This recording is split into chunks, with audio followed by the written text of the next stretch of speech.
ನಮಸ್ಕಾರ ಎಲ್ಲರಿಗೂ. ಯಾರ್ಯಾರು ಮೊದಲನೇ ಬಾರಿ ನನ್ನ ಚಾನಲ್ಗೆ ಬರ್ತಾ ಇದ್ದೀರಾ, ಲೈಕ್, ಶೇರ್ ಹಾಗೂ ಸಬ್ಸ್ಕ್ರೈಬ್ ಮಾಡೋದನ್ನ ಮರಿಬೇಡಿ. ಇವತ್ತಿನ ಅಪ್ಡೇಟ್ ನೋಡೋಣ. ಸ್ಯಾಟರ್ಡೆ ಎಲ್ಲರಿಗೂ ಗೊತ್ತಿರೋ ಪ್ರಕಾರ ಕಿಚ್ಚ ಸುದೀಪ್ ಅವ್ರು ಬರ್ತಾರೆ. ಏನಿದೆ ಪ್ರೋಮೋದಲ್ಲಿ ನೋಡ್ಕೊಂಬರೋಣ ಬನ್ನಿ. ಒಬ್ಬ ಮನುಷ್ಯನ ಬಾಯಿಂದ ಬರೋ ಪದಗಳು ಬರೀ ಮಾತಲ್ಲ. ಈ ಜಗಳದ ಬಗ್ಗೆ ವಿಚಾರ ಹೇಳ್ತಾ ಇದ್ದಾರೆ, ನೋಡೋಣ ಏನ್ ಹೇಳ್ತಾರೆ. ಅವನ ವ್ಯಕ್ತಿತ್ವದ ವರ್ಚಸ್ಸು. ಜಗಳ ಸ್ವಲ್ಪ ಜಾಸ್ತಿನೇ ಹೈಲೈಟ್ ಆಗಿತ್ತು, ನೋಡೋಣ.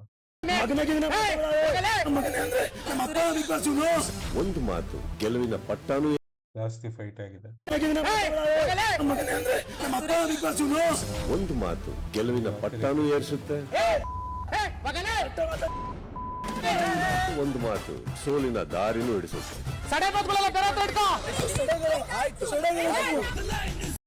ಸೊ ಇದೆಲ್ಲ ನೋಡಿದ್ರೆ ಕ್ಲಾಸ್ ತಗೊಳ್ಳೋ ತರ ಇದೆ, ಜಾಸ್ತಿನೇ.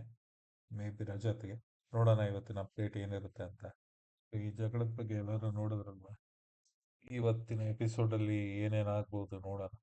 ಇವತ್ತಿನ ಕ್ಲಾಸ್ ಯಾರ್ಯಾರಿಗೆ ತಗೋಬಹುದು ಅನ್ನೋದನ್ನ ಕಮೆಂಟ್ ಬಾಕ್ಸಲ್ಲಿ ತಪ್ಪದೆ ತಿಳಿಸ್ಕೊಡಿ. ಹಾಗೆ ಎಲಿಮಿನೇಟ್ ಆಗುವಂತಹ ಚಾನ್ಸಸ್ ಯಾರಿಗೆ ಜಾಸ್ತಿ ಇದೆ ಅಂತ ಕಮೆಂಟ್ ಬಾಕ್ಸ್ನಲ್ಲಿ ಹಾಕಿ. ನಿಮಗೆ ನಾನು ಮಾಡ್ತಾ ಇರೋ ಕಂಟೆಂಟ್ ಇಷ್ಟ ಆಯಿತು ಅಂತಂದರೆ ಚಾನೆಲ್ನ ಸಬ್ಸ್ಕ್ರೈಬ್ ಮಾಡಿ, ಹಾಗೆ ಲೈಕ್ ಮಾಡೋದನ್ನು ಮರಿಬೇಡಿ. Thank you.